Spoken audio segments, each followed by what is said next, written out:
দাদা বাহ।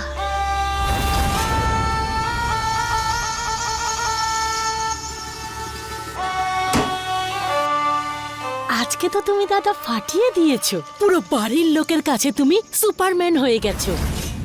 আর এখন এখানে একা বসে দেওয়ালের দিকে তাকিয়ে চুপচাপ ব্যথার জন্য ওষুধ খাচ্ছ। দেখি তো এটা কিসের, বলতে হবে তোমাকে।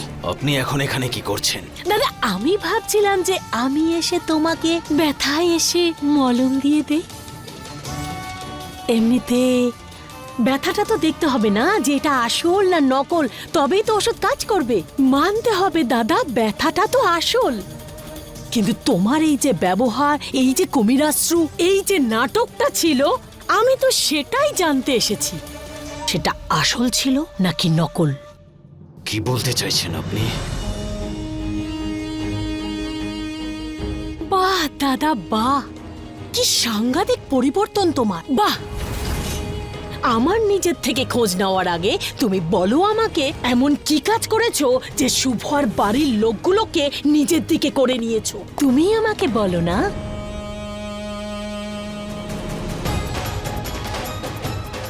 আচ্ছা, আপনার কেন মনে হচ্ছে যে আমি সকলের সাথে ছলনা করেছি? আরে দাদা বলেই দাও না, তুমি কি ছল করেছো, আমি তো জানতে চাই।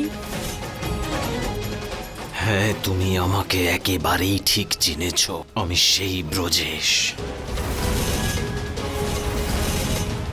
সমস্ত বাড়ির লোক, কণিকা, দিদা, শুভ, সায়নী, সকলেই এখন আমার হাতে।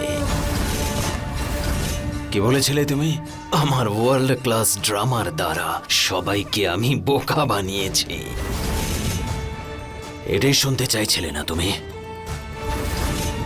কিন্তু দুঃখের বিষয়, আমি আর এখন সেই ব্রজেশ নেই। কাল যা হয়েছে তারপরে আমার চোখ খুলে গেছে। পরিবারকেই তার গুরুত্ব কি হয় তা আমি বুঝতে পেরেছি। দুঃখের বিষয় এটাই, এটা বুঝতে আমার এতটা সময় লেগে গেল।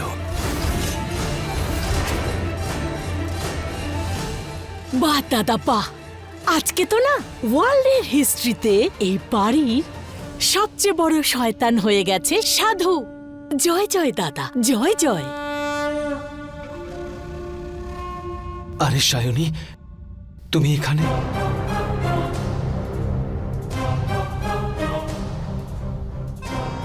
এখানে খাবার নিয়ে আসার কি দরকার ছিল?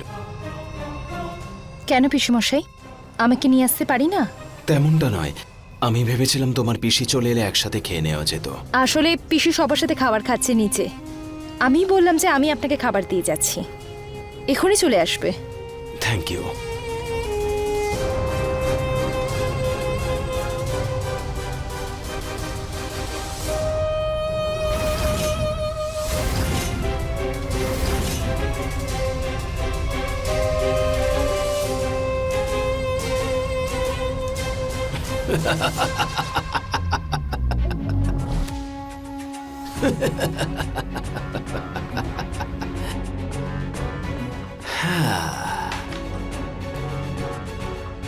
তো কেমন লাগলো আমার এই ওয়ার্ল্ড ক্লাস ড্রামা?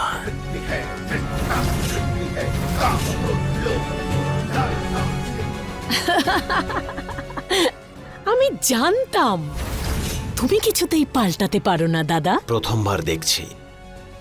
শুনেছিলাম যে লোক দুধ দিয়ে কাল সাপ পোষে। শুভ আর সায়নী তো সাপকে খাবার খাওয়াচ্ছে। একেবারে বোকা লোক দাদা, একেবারে বোকা। ঠিক আছে, ওদের কথা বাদ দাও। যেটা জানার জন্য তুমি এতটা উতলা হচ্ছ আমি জানি, বলে দিচ্ছি তোমাকে। ওই ঝাড়বাতি পড়ে যাওয়াটা একটা দুর্ঘটনা ছিল না, ওটা আমার একটা চক্রান্ত ছিল।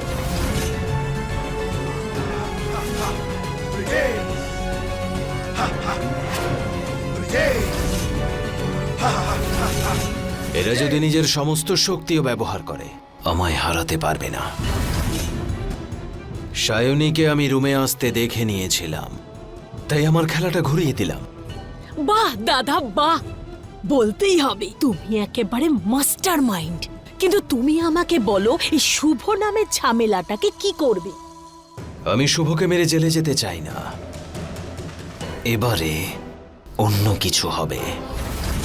আমি শুভর কাছ থেকে তার অধিকার কেড়ে নেব, আর তার সঙ্গে সঙ্গে ওর টাকা পয়সা জায়গা জমি সব নেব। শুভকে আমি আর মারব না, সোজা মেন্টাল হসপিটালে পাঠিয়ে দেব। তাই নাকি দাদা? আচ্ছা দাদা, ঝাড়বাতি পড়াটা তো নাটক ছিল, কিন্তু এই ব্যথাটা তো আসল। এর এফেক্টটা সোজা ওই যে তোমার মাথায় হয়েছে। দেখো না কেমন অদ্ভুত অদ্ভুত কথা বলছো তুমি। যদি তুমি শুভকে মেন্টাল হসপিটালে পাঠিয়ে দেবে, তাহলে ওর পুরো প্রপার্টির মালিক কে হবে? ওর বউ সায়নী। কিচ্ছু হাতে পাবে না তুমি। মনে হচ্ছে তুমি বাদাম খাও না। আরে খাও, ব্রেনটা তাহলে একটু ভালোভাবে কাজ করবে। নাও। মানে আমি বুঝলাম না। আমার মনে হচ্ছে তুমি ভুলে যাচ্ছ। হ্যাঁ? শুভর মা তো একমাত্র স্ত্রী, মানে নয়না দেবী। এর মানেটা বুঝতে পারছো? সম্পর্কটা যেখানে ইল্লিগ্যাল, সেখানে প্রপার্টি কিভাবে সায়নীর কাছে যাবে?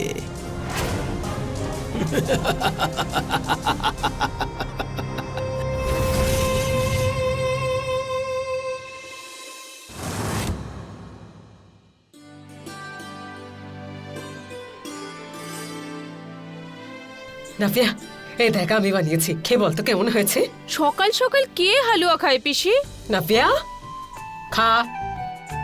ঠিক আছে, তুমি বানিয়েছো তাই টেস্ট করছি।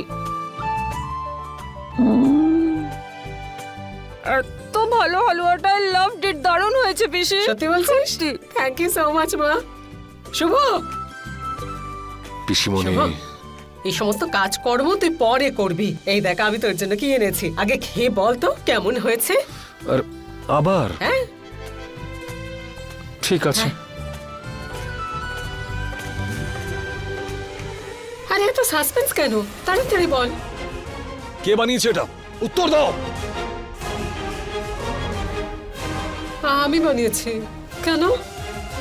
এটা সুজি? হ্যাঁ। এত ভালো সুজি কে বানাতে পারে পিসিমণি? উফ, কে বানিয়েছে এই সুজিটা? খুব সুস্বাদু। মিথ্যে বলছিস না তো? আমি তোমাকে মিথ্যে বলবো না। তাছাড়া আমার মনে হয় যে তুমি এই সুজিটা না পিসিমশাইয়ের জন্য বানিয়েছো। দাঁত বাজি ছেলে, আরে, এত ওই অসভ্য দেখো, হয়েছিস আরে, না। সত্যি বলছি। এত বড় হয়ে গেছিস তাও। খেয়ে নি। খা। আরে ইউক, আরে সায়নী, সায়নী সায়নী সায়নী, শোনো শোনো শোনো, একবার শুনে যাও। আরে আরে সায়নী, কি কি কি ইশারা করছো এগুলো? আরে ছাড়ো, অনেক পুজো হয়ে গেছে, এবার এটা খাও। না না, আমি এখন খেতে পারবো না। আরে সত্যি আমি এখন সুস্বাদু। পারবো না খেতে, এখন আমার অনেক কাজ আছে। আরে এক চামচ না, খেয়ে কি না, হবে? না। খেয়ে যাও না। অনেক কাজ আছে, আরে, এখন আরে, বললাম সায়নী, না। প্লিজ এক চামচ খেয়ে নাও না।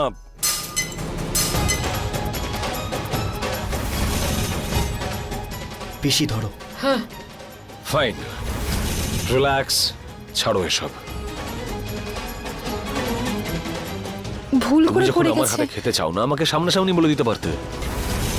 সবার সামনে এরকম সিন ক্রিয়েট করার কি দরকার ছিল?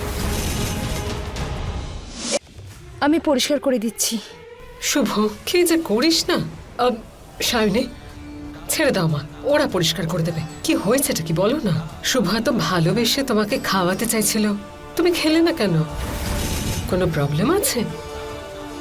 আমার তো উপোস আজকে পিসি, আসলে বাড়িতে এত কিছু হয়ে গেছে তো তাই বাড়ির সুখ শান্তির জন্য আমি উপোস করেছিলাম। জন্মাষ্টমী অবধি চলবে, কিন্তু সবকিছু ঠিক হয়ে যাবে দেখবেন। জন্মাষ্টমী পর্যন্ত চলবে? জন্মাষ্টমী আসতে এখনো 4-5 দিন বাকি আছে। এত কঠিন ব্রত কেন পালন করছো মা? আরে গণিকা, বৌমা এই ব্রতটা বাবুর ভালোর জন্য রেখেছে, ওকে অশুভ শক্তির থেকে রক্ষা করার জন্য করছে। হ্যাঁ মা, কিন্তু এত কঠিন ব্রত। দেখলেন জামাইবাবু, আমার দিদি আপনাকে কতটা ভালোবাসে, আর আপনি কতটা লাকি যে আমার দিদির মতো একজন স্ত্রী পেলেন। আজ থেকে তুমি শুভ জয়সওয়ালের বোন হয়ে নয়, যোগ সিন্ধের স্ত্রী হয়ে থাকবে। আমিও নিজেকে সায়নীর মতো বানিয়েই ছাড়বো যুগ।